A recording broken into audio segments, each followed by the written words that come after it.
बिस्मिल्लाहिर्रहमानिर्रहीम अस्सलामु अलैकुम रहमतुल्लाह। सिविल गवर्नमेंट ने इस वक्त जो एस्टैब्लिशमेंट के साथ या आप कह लें कि डायरेक्टली जनरल आसम के साथ जो पंगा लिया है, इसमें वो अब बुरी तरह से फंस गए। अब शहबाज शरीफ के पास जो ऑप्शन बचा है, देखें ऑप्शन बड़े थोड़े हैं शहबाज शरीफ के पास, और दो ही ऑप्शन बचे हैं करंट सिचुएशन में, करंट सिनारियो में, जिसमें एक तो ये है कि नोटिफिकेशन जारी कर दें जितना जल्दी हो सके, एज सुन एज पॉसिबल।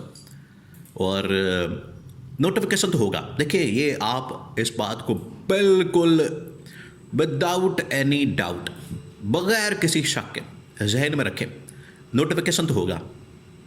उसके बाद जो इनके साथ होगी वो फिर दुनिया देखेगी, क्योंकि इन लोगों ने पिछले तकरीबन कोई 6-7 दिन से, 8-10 दिन से, अब 6-8 दिन तो हो चुके हैं, जो इन्होंने एम्बैरसमेंट की है एक ऐसे जनरल के ख़िलाफ़, एक ऐसे आर्मी चीफ के ख़िलाफ़, एक ऐसे शख्स के ख़िलाफ़ जिसने पूरी जंग जितवाई इनको, और उसने ये मार्का हक बुनियानुन मरसूस इंडिया के ख़िलाफ़ बड़ी ज़बरदस्त कामयाबी इंटरनेशनल लेवल के ऊपर उसकी बड़ी पजीराई, मोहम्मद बिन सलमान से लेकर डोनाल्ड ट्रंप तक तमाम लोगों ने अप्रिशिएट किया, और इन्होंने पकड़ के उसको जलील कर दिया, इन्होंने पकड़ के उसको एम्बैरस किया इस एक नोटिफिकेशन के मामले के ऊपर।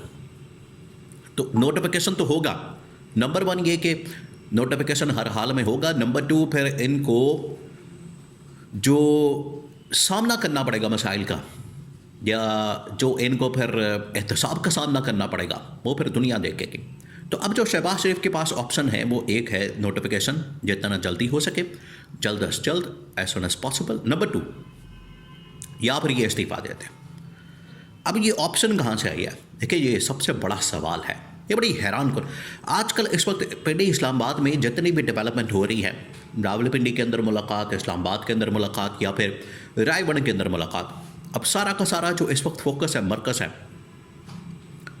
वो इन मुलाकातों की तरफ है। और सबसे बढ़कर जो मुलाकातें और सबसे बढ़कर उनके अंदर होने वाली जो मीटिंग्स हैं, उसके अंदर जो एजेंडा है वो यही तैनाती के मतलब और यही अपॉइंटमेंट के मतलब, CDF के नोटिफिकेशन के मतलब कि हो रहा है नहीं हो रहा, आ रहा है नहीं आ रहा, किस वक्त आ रहा है, कब आ रहा है, और तैनाती कैसे होगी, किसकी कहाँ पर होगी, और जनरल आसिम को लगाया जाएगा, बाद में एयरफोर्स से, नेवी से, यानी बड़ी लंबी चौड़ी डिबेट है।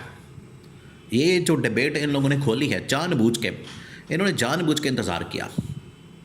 हालांकि ये जिस वक्त आईनी तरमीम हुई तकरीबन को महीना पहले, ये नवंबर के शुरू में ये तरमीम हो गई, तो 28-29 नवंबर तक तकरीबन को 1 महीना पड़ा हुआ था। उससे पहले ये अक्टूबर नवंबर में ये सारा कुछ हो गया। उन दिनों में ये बात छेड़ देते, उन दिनों में ये मसला हल हो जाता, बैठ के बात कर लेते, 2 दिन में, 3 दिन में, 4 दिन में, 5 दिन में मुलाकातें करते रहते, आईनी कानूनी माहिरीन बैठते, सर जोड़ते, 2 दिन बैठते, एक टेबल के ऊपर उतर ही खाना छाना खाते, चाय शाय पीते और मसले का हल निकाल लेते।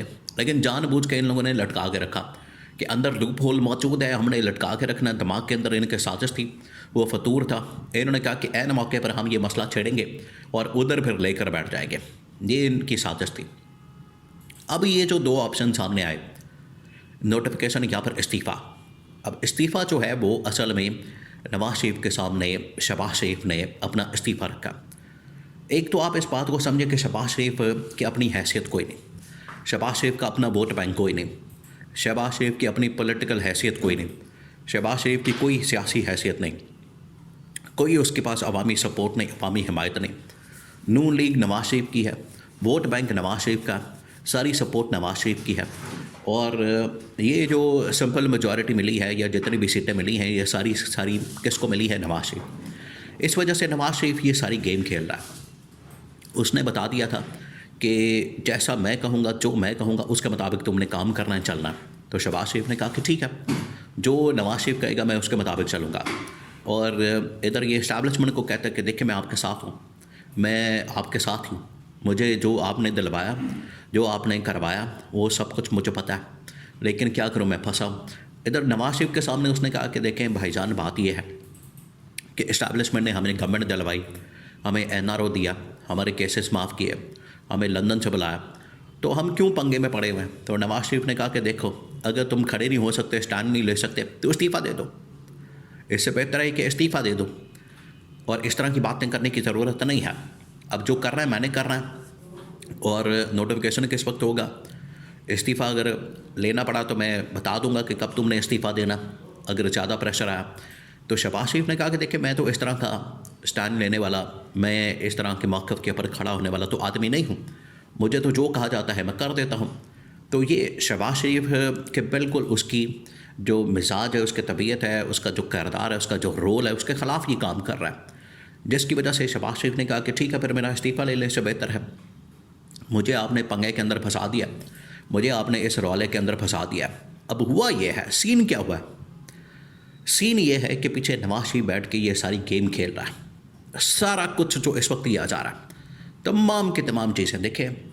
वो एक सहाफ़ी, इनके बड़े करीबी, इनके दौर के अंदर चेयरमैन पैमरा रहे अबसार आलम, उन्होंने खुल के बात कर दी एक बी लॉक के अंदर। उसके बाद वो सॉरी करके वापस चले गए। उन्होंने बता दिया कि ये जो सिविल गवर्नमेंट है और सिविल गवर्नमेंट से मुराद मौजूदा जो हुकूमत है और उसके अंदर भी जो टॉप कमांड है और नून लीग की जो टॉप लीडरशिप है, ये इशारा था। उनका पैगाम, उनका मैसेज, उनकी बातें कि CDF की तैनाती, CDF का ओहदा, आर्मी चीफ का ओहदा अलग करना, फिर DGI की तैनाती, NSA की स्ट्रेटेजिक कमांड डिवीज़न की तैनाती, उसके सरबराह की, और डिप्टी आर्मी चीफ की तैनाती, ये वो तमाम तैनातियाँ हैं जिसके ऊपर सिविल गवर्नमेंट की जानिब से अपनी एक ओपिनियन दिया जाता है और उधर इस्टेब्लिशमेंट की जानिब से अपना एक राय दी जाती है।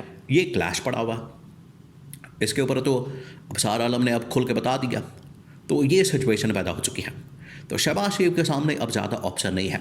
शहबाज शरीफ ने अपने आप को खुद प्रेजेंट कर दिया कि ठीक है मैं इस्तीफ़ा देने के लिए, रिज़ाइन करने के लिए तैयार हूँ, आप पकड़े मेरा इस्तीफ़ा और जब चाहे मेरा इस्तीफ़ा ले, मैं घर जा के बैठ सकता हूँ, मैं लंदन चले जाऊँ, मैं रायबन चले जाऊँ, मॉडल टाउन चले जाऊँ, मैं कहीं भी जा के बैठ सकता हूँ। लेकिन जिस पंगे के अंदर आपने मुझे फंसा दिया है, देखिए शहबाज शरीफ ने तो सोचा ही नहीं था, ये तो नवाज शरीफ ने प्लान किया था। ये जो बाहर इनको भेजा गया, आप ज़रा इमेजिन करें कि शहबाज शरीफ का लंदन जाना, ख्वाजा आसिफ का अचानक से जर्मनी पहुंच जाना, ऐन मौके पर अगर इन्होंने बाहर जाना था तो पहले से तय होता, फ़ॉरेन ऑफिस को पता होता और बाकी इदारों को पता होता, वो इनका बंदोबस्त कर लेते।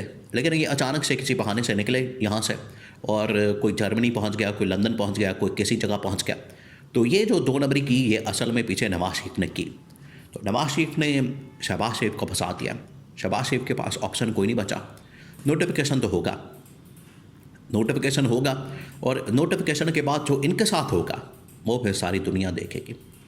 और तारीख़ इस चीज़ की गवाह है कि जब भी इनको ये उंगल होती है, ये पंगा लेते हैं, बाद में इनको फिर उसका खमियाजा भी ये नवाज शरीफ को भुगतना पड़ता है।